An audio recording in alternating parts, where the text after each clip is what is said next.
muitas vezes o São Carlos Borromeu dá exemplos, descreve coisas que são coisas que provêm da obra do Pellegrino Tibaldi, por um lado, e por outro lado percebe-se que muitas vezes o Pellegrino Tibaldi introduz na sua obra coisas que são direta referência àquilo que o São Carlos pensava, nomeadamente um fator muito importante que é este tratado realiza no concreto uma espécie de salvamento da arquitetura paleocristã, que tinha sido completamente posta de parte pelos arquitetos renascentistas. E, portanto, a remissão para elementos como o pórtico ou como o nártex para facilitar a reunião das pessoas, os tetos planos, etc., a planta basilical e não as plantas centrais, tudo isto tem a ver com o São Carlos Borromeu, tem em mente, conta-se que quando ele foi a Roma, andava propriamente a fazer investigação e ia visitar e foi visitar, quis visitar e tomou notas de todas as basílicas paleocristãs que tinham sobrevivido nos tempos romanos, exatamente para informar o seu tratado com esses dados. Sim. E existem essa comum? Que eu saiba, não. Portanto, decorre do cruzamento da experiência de São Carlos, como bispo de Milão, e do Pellegrino Tibaldi, que fez as intervenções em Milão.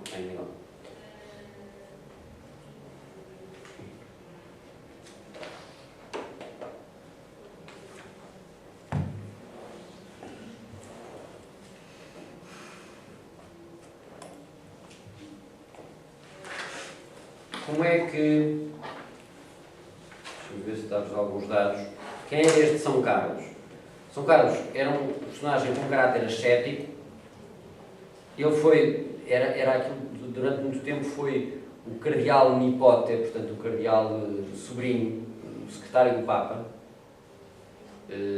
Mas apesar disso, diz-se que ele alterou completamente os costumes em Roma. Quer dizer, pelo seu exemplo, pelo seu ascetismo, alterou completamente os costumes em Roma. E havia mesmo, há escritos de pessoas que tinham um certo ódio, não porque ele lhes tivesse feito algum mal, mas porque tinha transformado a atmosfera de Roma, que era um sítio que era conhecido naqueles tempos por as pessoas poderem fazer disparates impunemente, e que ele tinha alterado isso completamente.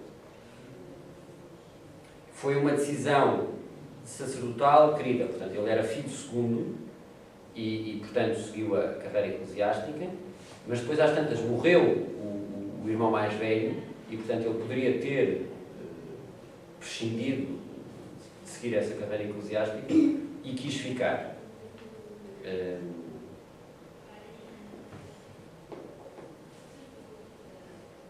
Por exemplo, mas era contudo uma pessoa também com grandes capacidades intelectuais. Por exemplo, na Academia das Noites Vaticanas, em que, portanto, que eram reuniões onde as pessoas, os cardeais, se juntavam à noite para discutir assuntos do interesse mútuo, normalmente discutiam-se assuntos paganizantes,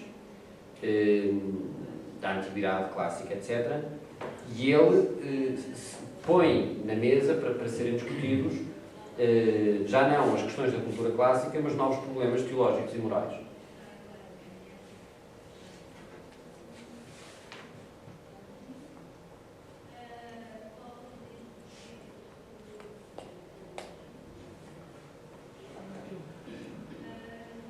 Engraçado porque o arcebispo de Milão fez exatamente os colóquios noturnos de Jerusalém, o cardeal Martino. Não colóquios noturnos de um bocado diferente, um bocadinho à parte.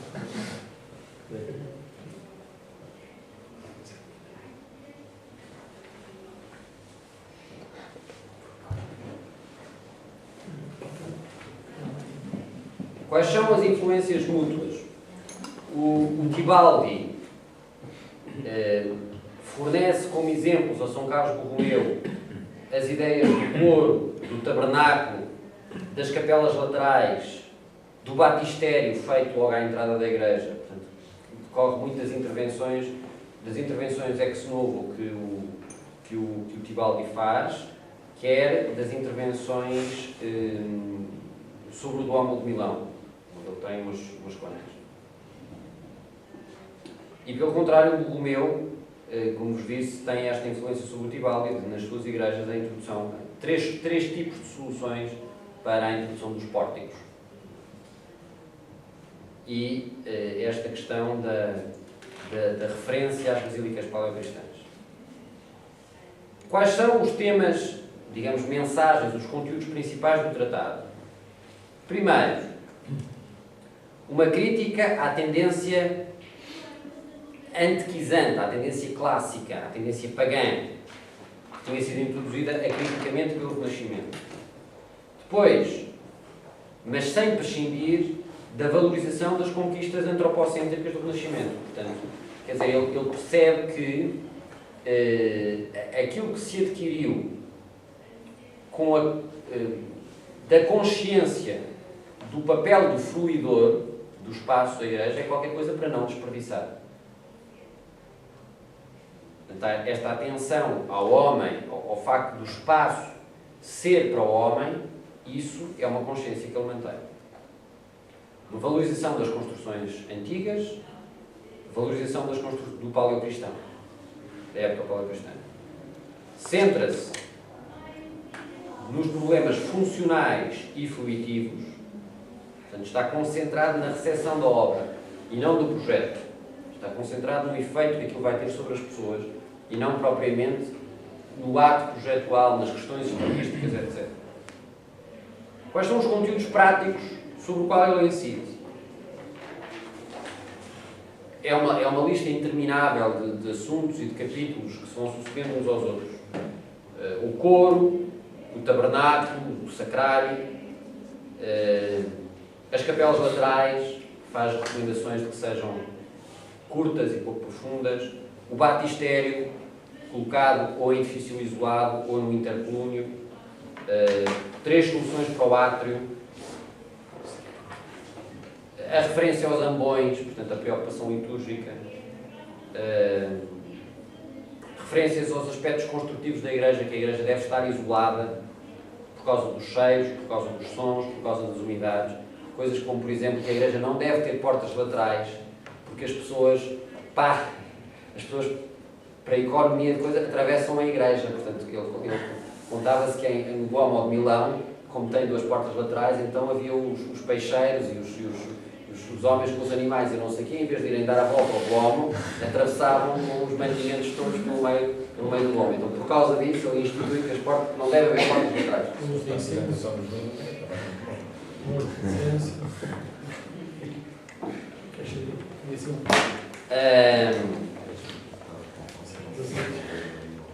A referência, portanto, a obrigatoriedade de serem planta em cruz, por ser essas as plantas antigas, e portanto não uma planta central, por razões práticas e por referência histórica, mas não faz nenhuma referência ao facto de refletir o crucifixo. Tetos planos, em caixotões, portas de verga reta, não quer portas em arco, porque diz que as igrejas paleocristãs também tinham só a verga reta. O tamanho das igrejas definido, diz uma coisa engraçada, para vocês perceberem como ele tinha esta preocupação com o fruidor. Portanto, diz que o tamanho das igrejas deve ser definido em função da comunidade, mas da comunidade em tempo de festa. Portanto, qual é a igreja, a capacidade que a igreja tem? A igreja deve ser dimensionada para as pessoas que acorrem a ela nas festividades, não no dia-a-dia, nas festividades. E depois desenvolve uma área per capita por pessoa. Se são tantas pessoas, então tem que ter uma tal área, porque diz que há uma área de um cúbito e não sei quantas onças. Um cúbito é isto, é o espaço entre o cotovelo e a coisa, um cúbito e depois as onças são 12 divisões disto. Corresponde a qualquer coisa como os 2 dedos, mais ou menos. Portanto, um cúbito de cerca de 60 centímetros, portanto, é uma dimensão mais generosa que aquela dimensão que nós hoje temos nas manifestações sequer, porque nós normalmente contamos com meio metro, com 50 centímetros, de cerca de 60 centímetros por pessoa numa igreja para as épocas de festa. Portanto, para demonstrar como ele está concentrado na questão da fruição do espaço e do espaço para as pessoas. E depois, uma insistência consistente nas questões do decoro, ou seja, que as imagens sejam didáticas, expliquem e sejam decorosas, ou seja, que não causem maus pensamentos.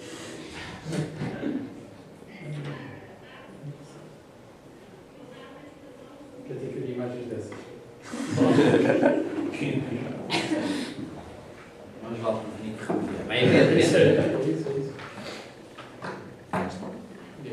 Em síntese, o tratado faz constante referência, como vos disse, quer ao juízo do arquiteto, quer ao juízo do bispo, quer ao parecer do arquiteto, mas deixa claro que a arquitetura é para o arquiteto, mas deixa, pelo contrário, também claro que fazer uma igreja não é fazer uma obra qualquer, ou seja, que tem uma finalidade, de vivência, e que o responsável por defender a qualidade e o caráter dessa vivência é o bispo, não é o arquiteto.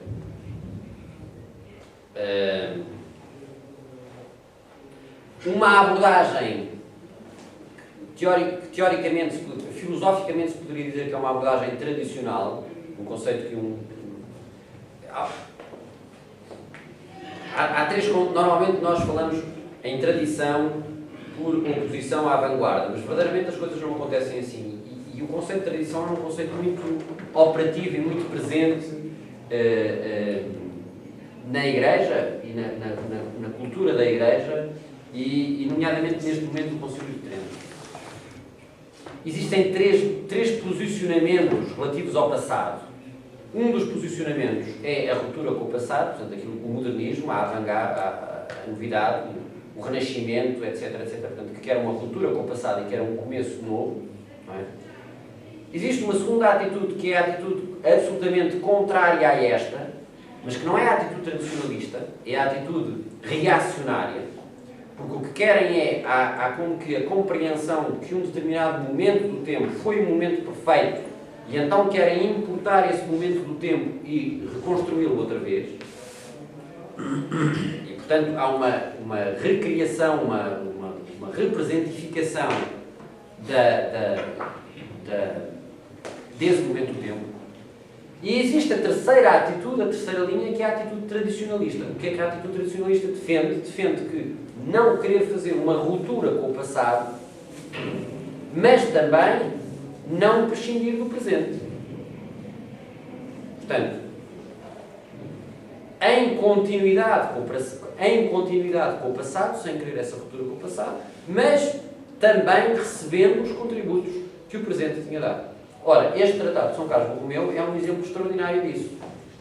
Em continuidade com aquilo que a história deu, com a arquitetura paleocristã, com a sedimentação, vejam que neste tempo no Concílio de Trento é preciso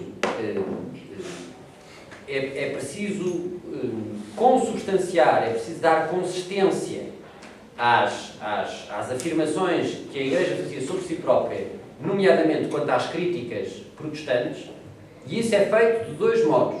É feito por um modo teórico ou político, socorrendo-se da teologia, portanto com a reiteração dos dogmas e a clarificação dos dogmas, mas por outro lado é feito também usando um processo histórico. Um processo histórico em que se defende que há uma continuidade desde os tempos apostólicos até àqueles papas, e portanto os papas não são uma invenção da Igreja, há uma continuidade e há uma manutenção. E aqui é muito importante a história eclesial. A história eclesial, a história da Igreja, durante este tempo, vai sofrer um grande influxo, um grande desenvolvimento. E um dos aspectos, a história, inclusive, a arqueologia, aparece a arqueologia cristã nestes tempos, com o Baroni, com o Cesare Baroni, o secretário do Papa, e com o Spada, e com mais não sei quantos intelectuais. E as relíquias vão ser, as relíquias, os monumentos e a reiteração das imagens do passado vão ser absolutamente importantes para afirmarem essa continuidade com o passado, essa continuidade da tradição. Este percurso sem rupturas da história até ao presente. E, portanto, o o Tratado de São Carlos Borromeu é absolutamente exemplar desta outra dimensão, não apenas da dimensão do diálogo com o arquiteto, mas desta dimensão tradicional que me parece um traço da Igreja. É um tratado também essencial, ou seja, os aspectos que são essenciais, e finalizar à exaltação da glória de Deus, à valorização da compreensão tradicional do povo de Deus. Esta atenção a que seja dada às pessoas aquilo que elas podem entender. Outra vez, isto que eu chamei, e que também acontece nos jesuítas, isto que eu chamei uma caridade para com as pessoas do povo. A arquitetura não é para intelectuais, é para exatamente para facilitar o acesso das pessoas às obras. A referência à arquitetura paleocristã tem a ver com algo a que se aspira, tem mais a ver com algo a que se aspira do que com uma proposta figurativa propriamente dita. Portanto, o que eu quero são ambientes que tenham aquela qualidade e não propriamente a reprodução do estilo. Portanto, outra vez deixo aos arquitetos aquilo que é dos arquitetos. Não há propriamente indicação de uma linguagem.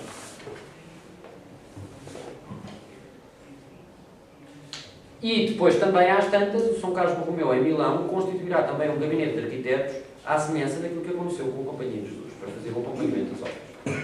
Mas quer dizer, o que eu gosto de sublinhar, quer com as igrejas jesuíticas, quer com o Tratado de São Carlos Borromeu, é este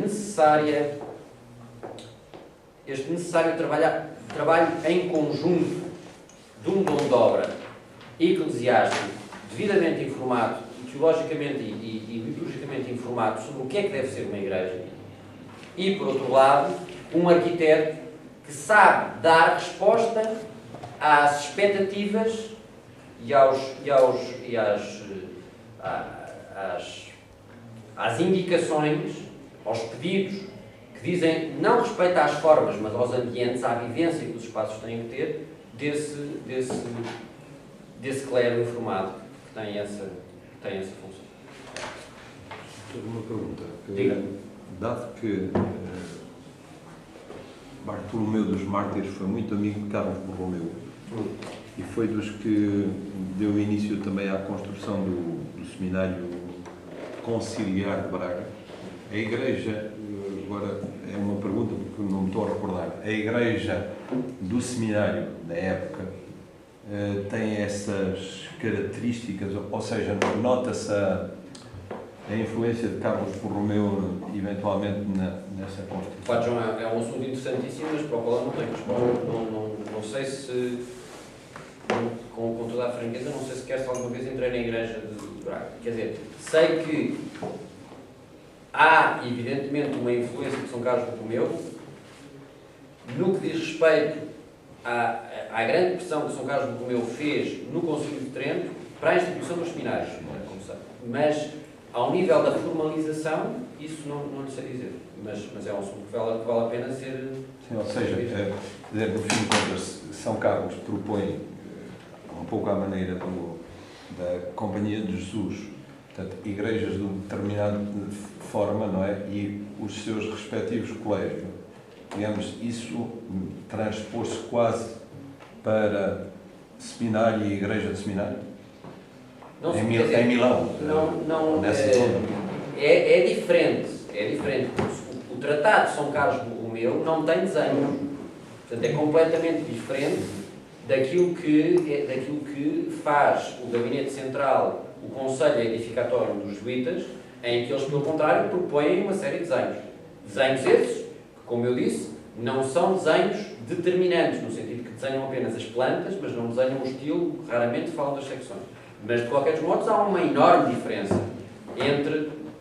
eu acho que o São Carlos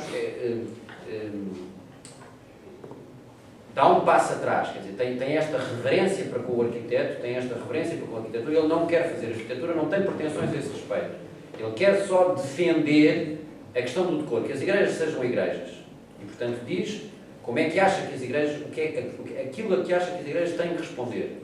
As capelas laterais, etc. Mas não faz desenhos, não é? Quer dizer, não é possível, como é que eu vou dizer, com estas inscrições, com estas sugestões, nós Conseguimos chegar a várias soluções, mas não conseguimos chegar a uma. Ou seja, não determina um tipo. Este tratado não determina um tipo, não determina um desenho. Não diz como é que a igreja deve ser. Posso? Por acaso, eu estava aqui à procura. O seminário é uma data de 1560.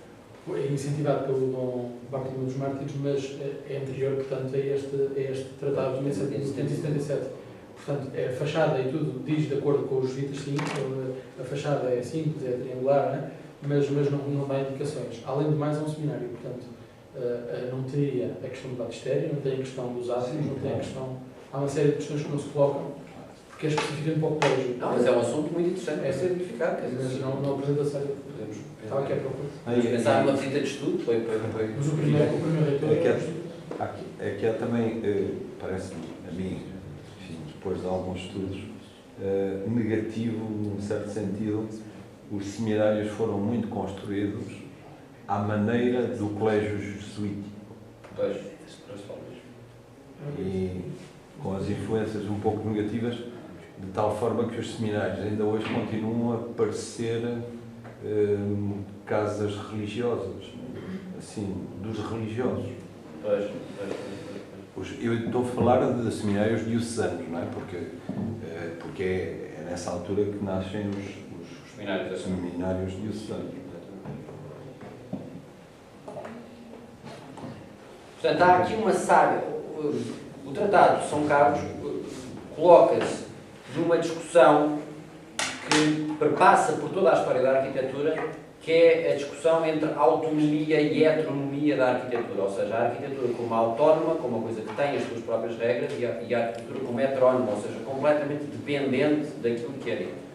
E o Tratado de São Carlos é qualquer coisa em média res, mas numa sábia colocação intermédia, na medida em que reconhece a autonomia à arquitetura naquilo em que ela tem autonomia, que tem a ver com as questões da linguagem, da proporção, etc. Onde sobre isso, quem sabe falar e quem sabe fazer é o arquiteto, mas, por outro lado, não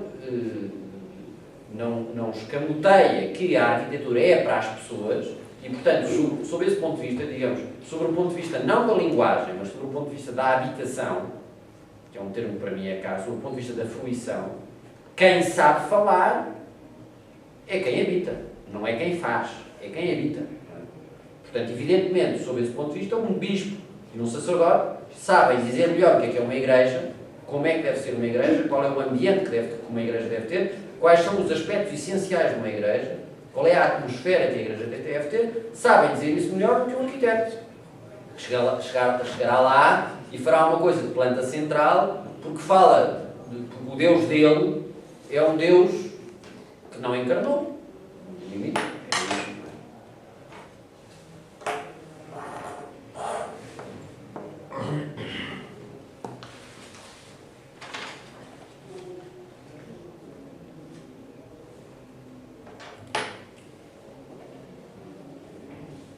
Da descoberta de um fim prioritário a que a arquitetura religiosa deve responder, isto é, ser instrumento de exaltação para a glória de Deus, desloca o papel dos problemas disciplinares internos à pesquisa arquitetónica, pondo-os num plano que já não está fechado em si.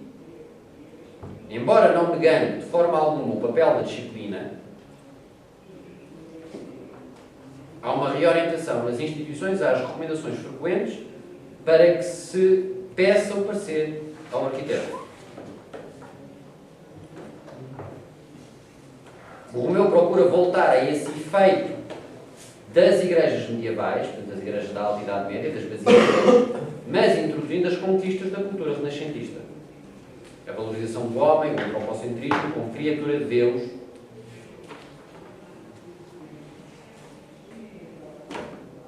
olhar para a arquitetura através da nova espessura do homem descoberto, passando por uma reavaliação da sua condição física de fruidor, que não é só sujeito intelectual, e isso orientará a reflexão teórica sobre a arquitetura de igrejas para o seu verdadeiro fim, que estava perdido nas elucubrações sobre a intelectualizada beleza humanística. Daqui a atenção a qualificar a visibilidade, a hierarquia dos elementos, a disposição interna dos elementos, as dimensões das partes e do todo e assim por diante. Por exemplo, é muito interessante o raciocínio que ele faz sobre as capelas laterais. Diz ele, as capelas laterais devem ser curtas, devem ser pouco profundas e largas. Para quê? Para que todas as pessoas que estão na Assembleia possam ver aquilo que está a passar ali. Daqui a atenção a qualificar a visibilidade, a hierarquia dos elementos, a disposição interna dos elementos, as dimensões das partes e do todo e assim por diante, de modo a que a fisicidade eficaz do objeto se torne intermediária de um encontro entre o homem real e a presença divina. Não por acaso, Borromeu, além de recusar a simbologia medieval, porque também não vai por aí, desmistificada pela crítica humanista, nunca acena em nenhuma parte do seu tratado à simbologia intelectualística com que os humanistas, de Pio II a Alberti e ainda depois, tinham procurado exorcizar a perda de sacralidade sofrida no edifício religioso. A ideia da forma perfeita, do círculo, da abóbada, etc, etc. Aquelas elaborações sobre a perfeição geométrica e matemática, como guias para a ideia de Deus, fechadas num círculo de elite, seguem um percurso oposto àquele em que o espírito religioso deveria realizar, deveria construir. Tentam, diz o Benedetti, tentam a estrada prometeica e orgulhosa que procura nas capacidades intelectuais do homem a escada para chegar a Deus. Portanto, percebam como esta abordagem intelectual é absolutamente contrária, em vez daquela mais verdadeira que é orientada de Deus para o homem.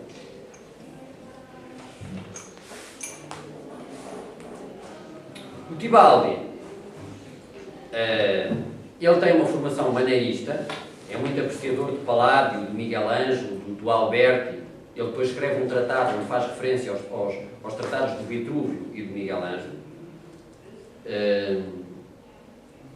Mas desenvolve uma pesquisa e um trabalho no sentido de valorizar esta procura de conteúdos, esta procura de essência da mensagem.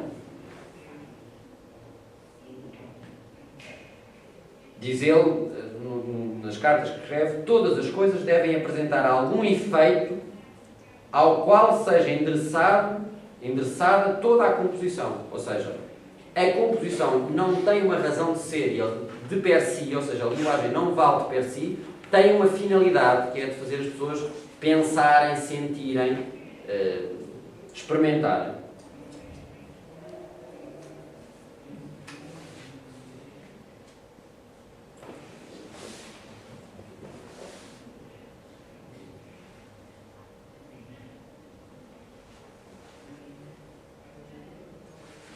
Já falámos das influências, depois dos pórticos, eu introduz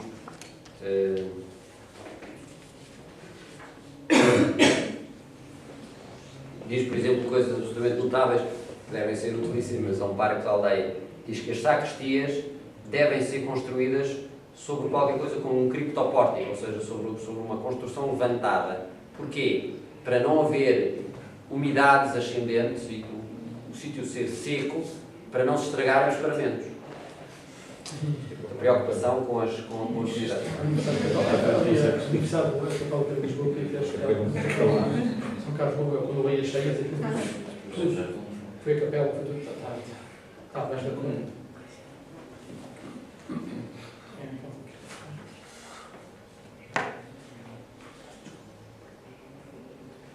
Portanto, a abordagem tradicional, já vos disse.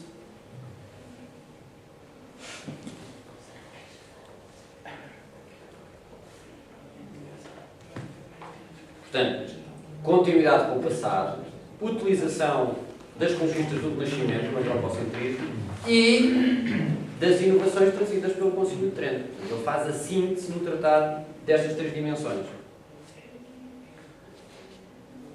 Em 1575 é que ele faz esta visita à Roma, onde recupera todas as coisas.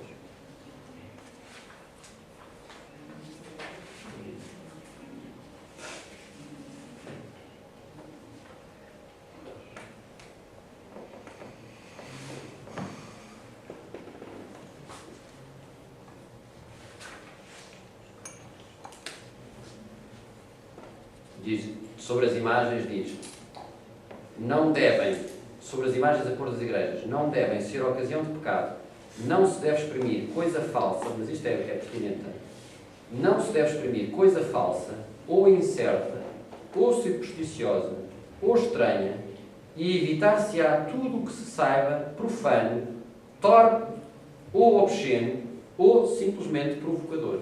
Isto é uma citação do tratado sobre as imagens.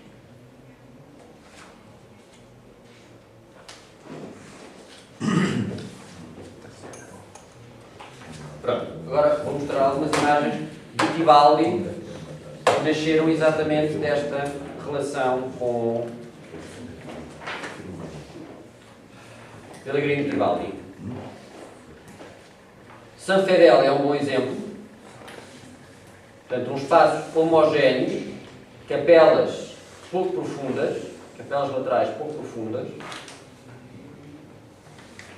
mas ainda assim introduzindo um tabernáculo muito visível, que decorre exatamente da questão protestante quanto ao valor da Eucaristia. Isso é uma nota das igrejas que decorrem do concílio. A colocação do pórtico, que aqui é um pórtico curto, mas sempre qualquer coisa saliente para proteger as pessoas das chuvas. O Pellegrino Tibaldi aqui não respeita o facto de ele propor uma arquitrave reta, portanto tem este ar. E há aqui também ainda uma hierarquia, portanto ele é sensível a que haja uma hierarquia dos espaços entre a nave, um transepto e uma ábside. Isto já vimos. E aqui vê-se as aquisições do Tibaldi, portanto, em que ele introduz as três formas de pórtico de que o São Carlos Borromeu fala. O quadripórtico, à imagem de Santo Ambrósio, para as pessoas se reunirem e falarem. Um nártex, que é só um elemento porticado à frente, onde as pessoas possam estar também. E falta aqui um terceiro, que é o que acontece que é este, só um ligeiro, duas colunas salientes, só para fazer isso. Isto tem duas finalidades. Tem uma finalidade prática, que é a finalidade de permitir as pessoas falarem no final da missa e encontrarem-se no final da missa, como acontecia nos coisas, mas tem também o efeito de criar uma concentração sobre a porta, portanto, uma valorização do efeito da porta com esta sucessiva convergência para o eixo central. E o desenho que o Tibaldi faz para o sacrário do Duomo de Milão. Pronto. Agora. Professor, quais é que eram os três? Era as colunas salientes, o quadripórtico e o nártex, que é só, em vez de ser um quadripórtico, é só um elemento porticado.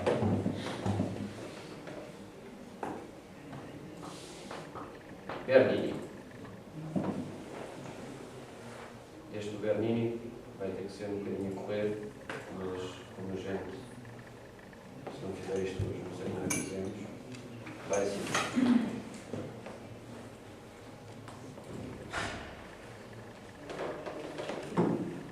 Bernini é um personagem.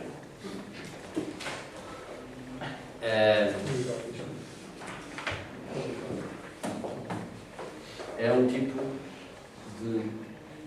Mas isto está temporizado? Mas por que isto está temporizado? Veja lá se você consegue resolver isto enquanto... Não, veja lá se não consegue enquanto... O Bernini era um...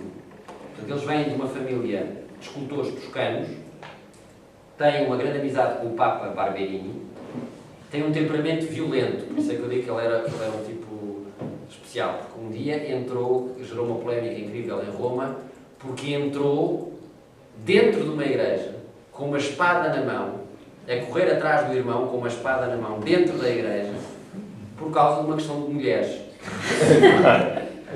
Portanto, era um senhor... E, portanto, era um arruaceiro, a mãe, lembra um bocadinho de Santo Agostinho, a mãe fartava-se de sofrer com as coisas todas que ele fazia, etc. E depois às tantas o Papa, aos 40 anos, o Papa deu um conselho, que deve ter sido se calhar um bocadinho mais de conselho, de se casar. Então ele aos 40 anos casou-se e tornou-se um pai absolutamente exemplar. Tanto que um testemunho que nós temos, mas uma coisa, quer dizer, é o filho que escreve a biografia do pai e escreve a biografia com uma devoção pelo pai, que é uma coisa comovente. Morreu bem. E morreu bem. E morre com uma... Quer dizer, é verdadeiramente um tipo extraordinário. Quer dizer, morre com uma serenidade. Quer dizer, às tantas diz sobre o braço, perdeu a força no braço direito. E diz assim, resignadamente, mas pacificamente, faz sentido que ele descanse. Trabalhou tanto a vida toda sobre o braço direito dele, porque ele era escultor, principalmente, não é? Portanto, imaginem o que é que ele fez, não é? Aos 26 anos começa a trabalhar para o Papa, Urbano VIII, e em 1929, portanto, 5 anos depois, com 30 anos, 31 anos, torna-se responsável pela obra de São Pedro. Então, é uma pessoa... E isto ao mesmo tempo... O Bernini é considerado, pela maior parte da crítica contemporânea, como um decorador. O que é lamentável, e diz mais da crítica contemporânea do que diz da obra do Bernini, não é? Porquê? Porque ele tem esta... O Paulo Portuguesi, no texto que ele escreve, quando compara o Bernini com o Borromini, é absolutamente extraordinário. Quer dizer, porque ele diz exatamente, porque aquilo que é valorizado no Borromini é a autonomia da sua produção estética. O Borromini faz coisas que nunca ninguém fez, que são absolutamente inventivas, e são coisas que são só desenho. Não pensa no ambiente. O Bernini, pelo contrário, anda sempre à procura da melhor solução para os problemas. Quer dizer, aquilo que ele faz, aquele desenho que ele faz para para São Pedro, para o Largo de São Pedro, é um desenho que nasce de princípios que têm a ver com a habitação do espaço, mas ao mesmo tempo da consideração de uma série incrível de fatores pré-existentes. Quer dizer, aqueles círculos têm aquela dimensão porque fazem têm uma proporção, mas são também determinadas pela tangência ao ponto da escala régia, da escala régia que já lá estava e que não se podia mexer. Portanto, há uma série de pré-existências que ele tem que respeitar. A consideração... É uma pessoa que consegue fundir, que consegue fazer sínteses de uma série incrível de fatores. E, portanto, a sua arquitetura é uma arquitetura que tem isto outra vez, de caridoso, não é? De considerar os aspectos, de contemporaneizar. Ele não quer construir o perfeito, quer construir o possível. E fala com humildade. É tudo somado de uma pessoa humilde, muito mais humilde do que o Borromini. E depois isso vê-se, não é? Porque estas coisas vê-se. Enquanto o Borromini suicidou-se. Suicidou-se de uma maneira violentíssima, quer dizer, deixou-se cair de costas em cima da espada, pôs a espada em pé e deixou-se cair de costas em cima da espada. Demorou 24 horas a morrer, espero que tenha tido tempo a se arrepender daquilo que fez. De arrepender logo. Aos 60 anos, o Bernini demonstra uma religiosidade inclinada ao misticismo e à espera serena da morte. Tendo tomado consciência que tinha perdido a força do braço direito, exclama: bem, este braço merecia descansar, tendo-se trabalhado tanto. Portanto, tem uma série de coisas assim. Faz eco de uma aristocracia de sabedoria, e há uma espécie de oposição entre uma corrente filo-jansenista, por exemplo, o Borromini, nas arquiteturas que ele tem, são sempre brancas, não é? Sempre o eco de Port Royal, do jansenismo, e são sempre formas complexas, o San Carlino e Santivassal Sapiens, etc, etc, etc. O Bernini, pelo contrário, usa a cor, usa o ouro, usa a escultura. As obras são obras totais, são escultura, pintura e arquitetura, tudo junto. Tudo para falar. O interesse é falar, o interesse é comunicar. Não fazer uma afirmação isolada, mas entrar em diálogo. Em 1629 é o ano da morte do pai, é o ano da morte do Maderno, que era o responsável pela obra de São Pedro, e então o Bernini é nomeado arquiteto da Basílica Vaticana.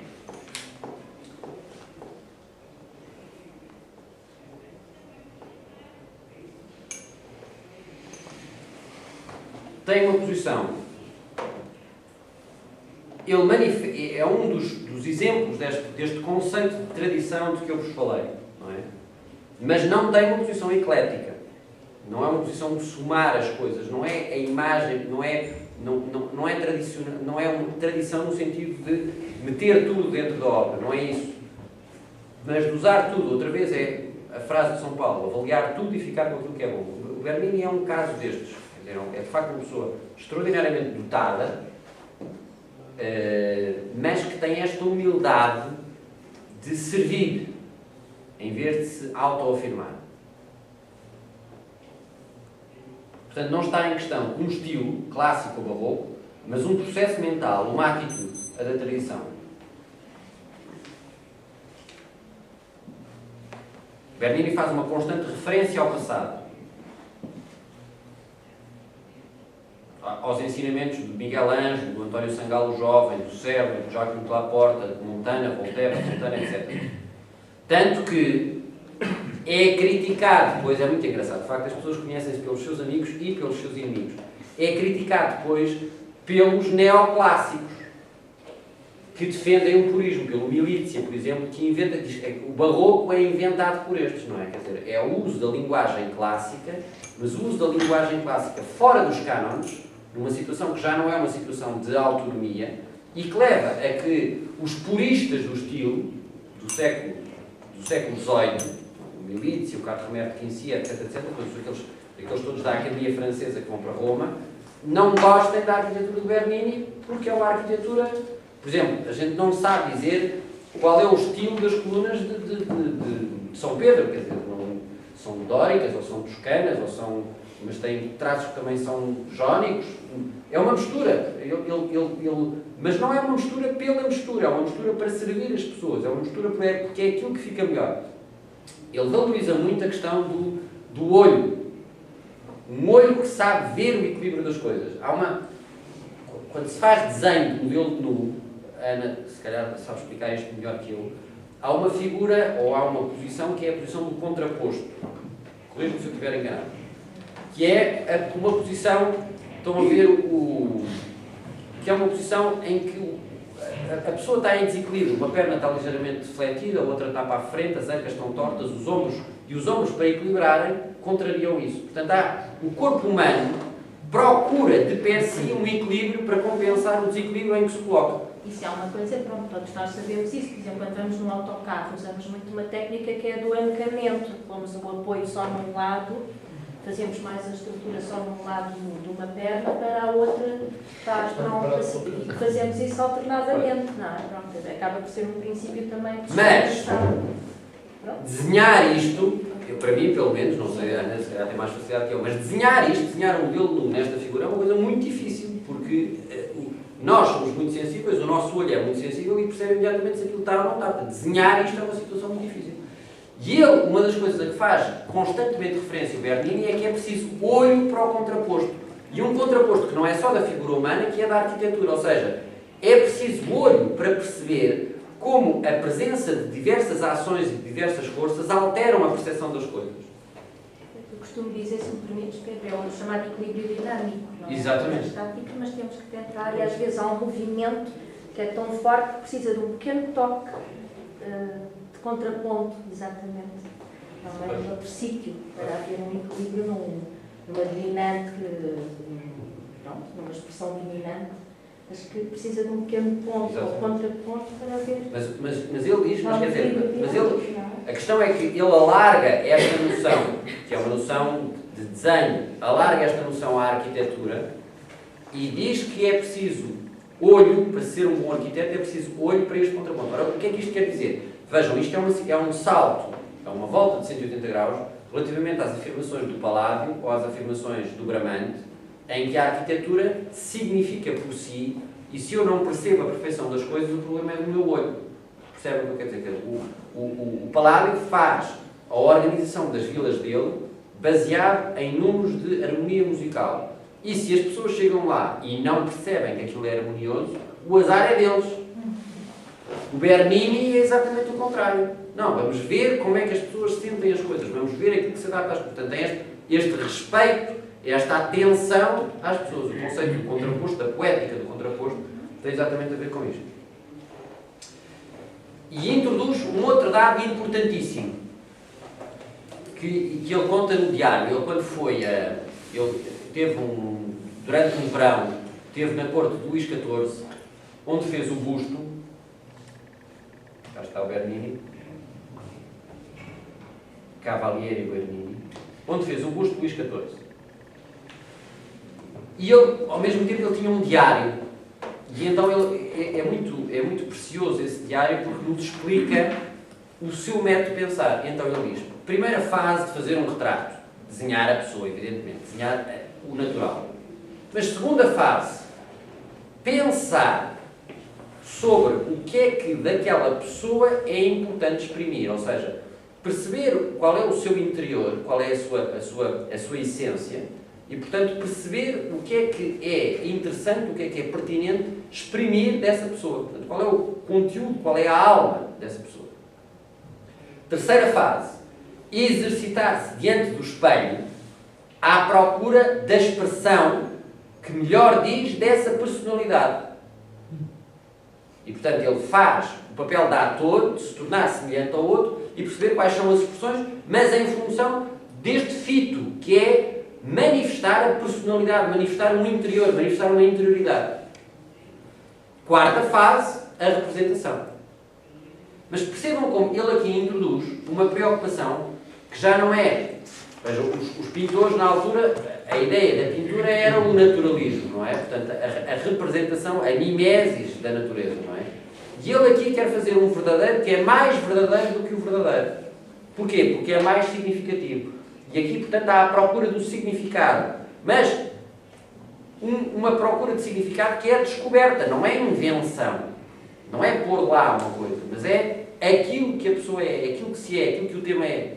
Esta maneira de pensar que ele usa nos seus processos, nos retratos, nas esculturas que faz, é uma coisa que ele também usa na arquitetura. Há sempre a introdução desta segunda fase, que tem a ver exatamente com uma meditação, com uma investigação do tema. O que é que a obra quer ser? O que é que a obra quer ser? E depois, como é que vamos formalizar isto?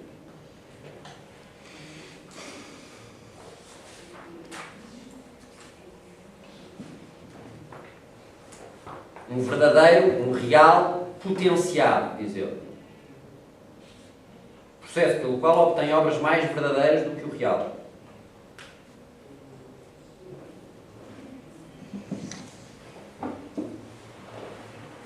Sem a tendência antequizante que, por exemplo, o Poussin tem. O Poussin, que é contemporâneo, faz exatamente segue um processo semelhante, mas na segunda fase, em vez de ir à procura daquilo que é específico, que é específico da essência do tema que está a tratar, ele dá-lhe uma representação de tendência clássica, de tendência antiquizante, prescindindo deste sentido crítico sobre a obra.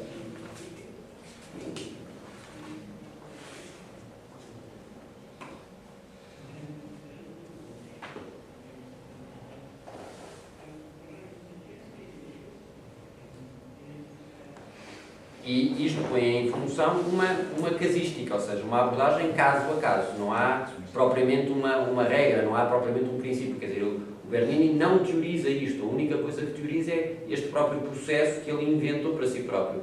Mas, portanto, não há uma finalidade. Outra vez, não tem nada a ver com as abordagens classicistas e renascentistas ou mesmo maneiristas, em que se tem um determinado fito de se dizer uma coisa. Não, aqui ele de cada vez procura o que é